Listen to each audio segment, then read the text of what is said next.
ચાલો આજે વાત કરીએ પોલ વોલ્ટ વિશે. ટ્રેક એન્ડ ફિલ્ડની આ એક એવી ઇવેન્ટ છે જે જોવામાં જેટલી રોમાંચક છે ને એટલી જ ટેકનિકલી જટિલ પણ છે. તો આજે આપણે આ અદ્ભુત કૌશલ્યને સ્ટેપ બાય સ્ટેપ એકદમ સરળ ભાષામાં સમજવાની કોશિશ કરીશું. પોલ વોલ્ટનો ઇતિહાસ પણ બહુ જ રસપ્રદ છે. તમને જાણીને નવાઈ લાગશે કે છેક 1896માં જ્યારે પહેલીવાર મોડર્ન ઓલિમ્પિક ગેમ્સ રમાઈ હતી ત્યારે પણ પોલ વોલ્ટ તેનો એક ભાગ હતો. અને એ પહેલી જ ઓલિમ્પિકમાં ગોલ્ડ મેડલ જીતવા માટે જે ઊંચાઈ પાર કરવામાં આવી હતી એ હતી 10 ફીટ 9.75 ઇંચ. વિચારો, એ જમાનામાં આ કેટલી મોટી સિદ્ધિ ગણાતી હશે. બસ ત્યારથી જ પોલ વોલ્ટના વિકાસનો પાયો નંખાયો. તો ચાલો આજના આ વિશ્લેષણમાં આપણે શું શું જોવાના છીએ તેના પર એક નજર કરીએ. સૌથી પહેલાં પોલ વોલ્ટનો એક પરિચય, પછી પકડ અને વહન એટલે કે ગ્રીપ અને કેરી. ત્યાર પછી એપ્રોચ રન, પ્લાન્ટિંગ અને ટેક ઓફ, બાર કેવી રીતે ક્લિયર કરવો અને છેલ્લે લેન્ડિંગ. તો ચાલો શરૂ કરીએ. પણ એ પહેલાં એક વાત સમજવી બહુ જરૂરી છે.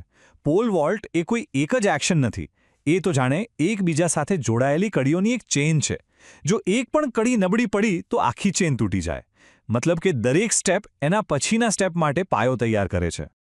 આ છે એ 7 મુખ્ય કૌશલ્યો જે આપણે સમજવાના છીએ. પહેલું છે ગ્રીપ, પછી carry, approach run, pole plant, take off, crossbar clearance અને છેલ્લે લેન્ડિંગ.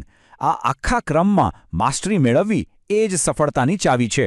તો ચાલો આપણે પહેલા કૌશલ્યથી જ શરૂઆત કરીએ. તો આપણું પહેલું પગલું છે ગ્રીપ અને કેરી, એટલે કે પોલને પકડવો અને તેને લઈને કેવી રીતે દોડવું. ભલે આ સાવ બેઝિક લાગે, પણ આખા વોલ્ટનો પાયો અહીંથી જ શરૂ થાય છે. એક પણ પગલું ભર્યા પહેલાં જુઓ, યોગ્ય ગ્રીપ એટલે કે પકડ એ કંટ્રોલ માટે ખૂબ જ જરૂરી છે. અહીં ખાસ ધ્યાન આપવા જેવી વાત એ છે કે બંને હાથની હથેળીઓ વિરુદ્ધ દિશામાં હોય છે. આવું કેમ? કારણ કે આ જ ટેકનિકથી વોલ્ટના છેલ્લા સ્ટેજમાં એથ્લીટને જરૂરી લીવરેજ મળે છે, જેનાથી એ પોતાને ઉપરની તરફ ધકેલી શકે છે. હવે વાત કરીએ પોલને લઈને દોડવાની સ્ટાઇલની. પહેલી સ્ટાઇલ છે લો કેરી. આમાં પોલને લગભગ જમીનને સમાંતર રાખીને દોડવામાં આવે છે. બીજી છે મીડિયમ કેરી. આમાં પોલની ટોચ થોડી ઉપરની તરફ હોય છે. અને સાચું કહું ને તો આ સૌથી કોમન ટેકનિક છે જેનો મોટાભાગના એથ્લીટ્સ ઉપયોગ કરે છે. અને ત્રીજી છે હાઈ કેરી.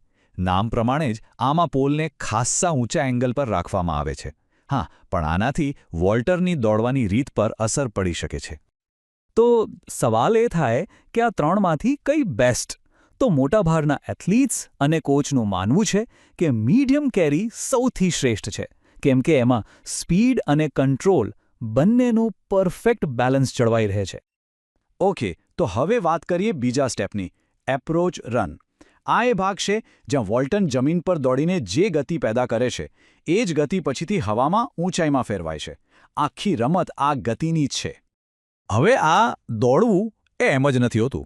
દરેક એથ્લેટના સ્ટેપ્સ ગણેલા હોય છે, જેથી એ બરાબર ટેક ઓફ પોઈન્ટ પર પોતાની મેક્સિમમ કંટ્રોલ્ડ સ્પીડ પર પહોંચી શકે. સામાન્ય રીતે 16, 18 કે 20 સ્ટેપ્સની પ્લાનિંગ હોય છે. ચાલો 16 સ્ટેપ પ્લાનને જરા ડિટેલમાં સમજીએ. અહીં જુઓ, આખી દોડને 3 ભાગમાં વહેંચી દેવામાં આવી છે.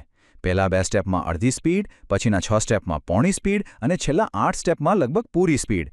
આ માટે રનવે પર ચોક્કસ માર્ક પણ કરેલા હોય છે, જેથી કોઈ ભૂલ ન થાય. એ જ રીતે 18 સ્ટેપ પ્લાનમાં શરૂઆતનો તબક્કો થોડો લાંબો હોય છે. અહીં પહેલા 4 સ્ટેપ અડધી સ્પીડે દોડીને પહેલા એક રિધમ સેટ કરવામાં આવે છે અને પછી સ્પીડ વધારાય છે. અને 20 સ્ટેપ પ્લાનની શરૂઆત તો 16 સ્ટેપ જેવી જ છે, પણ કારણ કે રન લાંબો છે એટલે સ્પીડ વધારવાના જે તબક્કા છે એને પણ એ હિસાબે લંબાવવામાં આવે છે. અને હવે આવે છે સૌથી નિર્ણાયક ક્ષણ, પ્લાન્ટિંગ અને ટેક ઓફ. આ એ પોઈન્ટ છે જ્યાં જમીન પર फ्रेंड्स, इस वीडियो को पूरा देखने के लिए आज ही फ्लेक्सी टीचर ऐप सब्सक्राइब करें, जहां आपको मिलेंगे animated videos, digital books, text book solutions, notes, DPP और क्विज. और हाँ, flexi teacher app mobile, TV और कंप्यूटर पर अवेलेबल है. और अगर आपके पास इंटरनेट नहीं है तो तुरंत ऑफलाइन सेट टॉप बॉक्स के लिए संपर्क करें. Flexi teacher, the one you needed.